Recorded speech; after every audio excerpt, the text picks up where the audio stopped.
केंद्र सरकार आज लोकसभा में वक्फ संशोधन बिल पेश करने जा रही है। बिल पेश होने से पहले देश के अलग अलग जगहों पर इसका जमकर विरोध किया गया। वहीं संसद में भी इस बिल पर पक्ष और विपक्ष में बड़ी तकरार देखने को मिल रही है।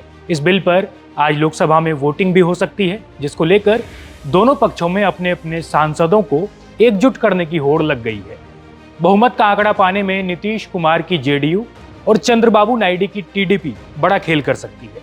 लेकिन सवाल है कि जिस वक्फ बोर्ड के पास भारतीय सेना और रेलवे के बाद सबसे ज्यादा जमीनें हैं, क्या उसके मैनेजमेंट में सचमुच बदलाव की जरूरत है? और अगर इसके बदलाव के लिए आज संसद में वोटिंग हुई तो फैसला किसके पक्ष में जाएगा?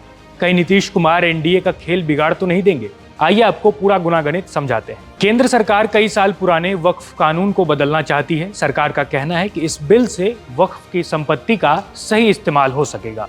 वहीं इसके विरोध करने वालों का कहना है कि इस बिल के बहाने सरकार वक्फ की संपत्ति पर कब्जा करना चाहती है। अल्पसंख्यक मंत्रालय के अनुसार वक्फ बोर्ड के पास सेना और रेलवे के बाद सबसे ज्यादा जमीनें हैं और दुनिया में भारत के पास सबसे ज्यादा वक्फ की संपत्तियां हैं। इसी में कुछ बदलाव को लेकर केंद्रीय मंत्री किरेन रिजिजू आज लोकसभा में यह बिल पेश करेंगे, जिस पर आज वोटिंग भी हो सकती है। लोकसभा में एनडीए के पास 293 सांसद हैं और वहीं दूसरी तरफ इंडिया गठबंधन के पास 235 सांसद हैं। लोकसभा में कुल सांसदों की संख्या 543 है, यानी बहुमत के आंकड़े के लिए 272 सांसदों के समर्थन की जरूरत है। अब विपक्ष को लगता है कि अगर 16 सांसद वाली टीडीपी और 12 सांसद वाली जेडीयू वक्फ बिल का विरोध कर दे तो गेम पलट सकता है, क्योंकि तब एनडीए का नंबर घटकर 265 हो जाएगा और बिल के विरोध में नंबर 277 पहुंच जाएगा। कई लोगों का दावा है कि इफ्तार पार्टियां करने वाले नीतीश कुमार वक्फ बिल पर भी पलटी मार सकते हैं। उनके समर्थन या विरोध पर जेडीयू के 2 नेताओं ने ऐसा बयान दे दिया, जिससे नीतीश पर यह शक और बढ़ गया है।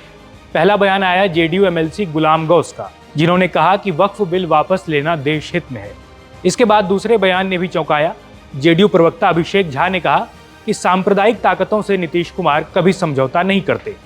लेकिन इन सभी अटकलों पर नीतीश ने लगाम लगा दिया है। पार्टी ने व्हिप जारी कर कहा कि पार्टी के सभी सांसद वक्फ बिल के समर्थन में वोट करें। अब न कोई किंतु दिख रहा है, न कोई परंतु। नीतीश कुमार की पार्टी की तरफ से खुलकर कह दिया गया कि हम वक्फ संशोधन बिल का समर्थन करेंगे। नीतीश कुमार चाहते थे कि जमीन राज्य का मामला है, वक्फ की जमीन को लेकर राज्य सरकार का अधिकार क्षेत्र बना रहे।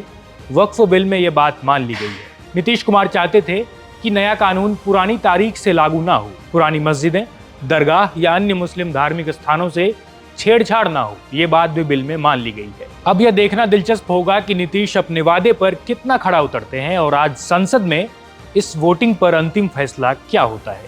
इस खबर पर फिलहाल इतना ही। देखते रहिए India.com।